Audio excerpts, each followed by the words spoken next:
before 1971, there is no question of Pakistan accepting his return.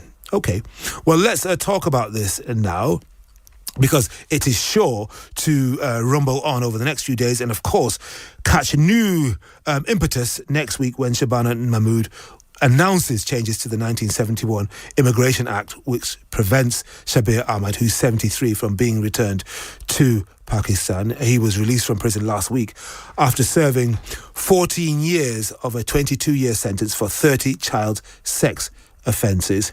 We've heard what political leaders think should happen, but what about the British Pakistani community? What are they thinking, if we can deduce? Let's speak to Mohammed Shafiq, a Rochdale councillor and former chief executive of the Rochdale-based Ramadan Foundation. Mohammed, welcome to the programme. Good evening, Henry. Good evening to you. I see you've condemned Shabir Ahmed on social media, as many people have. But if, as the Times reports tonight and this morning, tomorrow morning I should say, if Pakistan refuses to take back Ahmed, unless Britain returns dissidents like Shahzad Akbar, who's a member of former Prime Minister Imran Khan's cabinet, and Adil Raja, a Pakistani journalist and former military officer, what do you think Shabana Mahmood should do? I mean, I think, first of all, Henry, the Home Secretary should make the amendments to the immigration bill, which is going through the House of Commons as we speak. I expect that's going to happen on Monday. I think, what is really important here is that we have the victims at the heart of our debate. It's for too long in recent years been hijacked by the far right. And I think it's really important that somebody who has carried out such despicable crimes is held to account by that, and he should be deported. The Pakistani government will make these ad hoc remarks, but when it comes to real negotiations with the incoming government, I hope that they are very, very clear that Shabir Ahmed, Qari Rauf and the other people involved in the Rochdale grooming gangs have no right to be in this country and should be deported. And that's the view that is shared by many Pakistanis within my constituency here in Rochdale. Really? I mean, in what manner have they expressed these views? I mean, have you been going around knocking on doors? Have people come to your surgeries and actually said, we're outraged by this? What have people said to you? People are disgusted.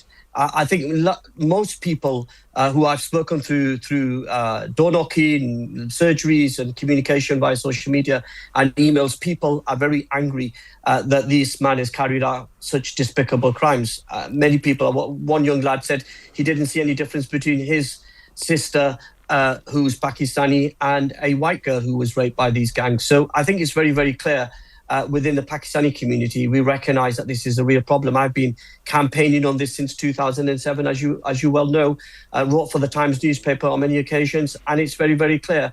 There are those on the far right, there are senior politicians on the right of our politics who jumped on this bandwagon, while others, including the victims, have been fighting for justice in our country. How much of a stain, how much of a cloud is cast over Rochdale generally and the local Pakistani community more specifically, would you say? I think there's real anger that these people have not just brought shame on themselves with these despicable crimes, but of course, huge collateral damage to the British Pakistani community. We are parents ourselves, we have children, and disgusted that this sort of thing would have happened, and we should stand with the victims every step of the way. I hope that the government make the necessary changes, negotiate with the Shahbaz Sharif government in Islamabad to make sure that these people are deported. But there is also a wider issue around child sexual abuse in this country. Most of the people who carry out such crimes are white, online, in a family setting. So that's going to be addressed as well. And that's why this national inquiry is so important to get to the bottom. Because, Henry, the group of people who haven't been held to account are the institutions, the police, the local authorities, social services who let down victims. They've been not been held to account, and I hope that this inquiry leads to real accountability on those people, and those people are held to account, but more importantly, that there is justice for the victims. And when you say held to account, what do you think motivated the police officers who turned the other way, the members of the council, the councillors too, of the officers, as well as the politicians? Because, of course, we hear time and again it's two-tier policing, two-tier attitudes.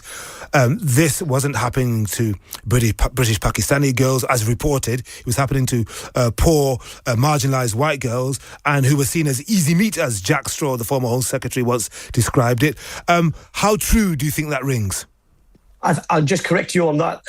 It is happening to Pakistani girls. It's happening to Asian girls across this country. No, I said as reported. Yeah, I appreciate that. Explain in more detail then. Well, I was talking to a victim who's a Pakistani girl who was groomed by Pakistani men. And so we can't forget that sexual abuse affects all communities. But you are right, there is an evident problem here. Girls were treated as if they were making lifestyle choices, that they were dispendable. And I think that's the institutions that have failed. They've turned a blind eye because they thought these girls were in care and had no loving home. And I think that's what we've got to address, a real accountability for those institutions that failed. And never again should it happen that girls should be let down in this way. Right. And when it comes to the British Pakistani girls and young women who you say are being groomed and raped, perhaps mainly by Pakistani men in the community, do you have any sense of what the scale might be and what the profile, the MO might be? Because, of course, when it comes to the white British girls in Rochdale and other areas, it was often girls who were in care, who had poor relations with their family, and these men were working in the nighttime economy, in takeaways, were taxi drivers, and so they found them readily accessible. But what about when it comes to the profile of the predation on Pakistani heritage girls? Yeah, it's a similar modus operandi. They are usually taxi drivers. They are people who have access to some of these girls outside schools. We know that this has happened several times in recent months in Rochdale, where suspicious men have been seen outside school. So it's an ever problem that still exists. And what we can't do is we're just going to focus on one community and ignore the other community. I think collectively we've got to, as a society, recognise that child sexual abuse has to be condemned. The culprits have to be held to account, and we've got to support victims every step of the way. OK, thank you very much to Mohammed Shafiq, Rochdale Councillor and former Chief Executive of the Rochdale-based Ramadan Foundation. It's Henry Bonsu on Times Radio. Well, Labour 22 MP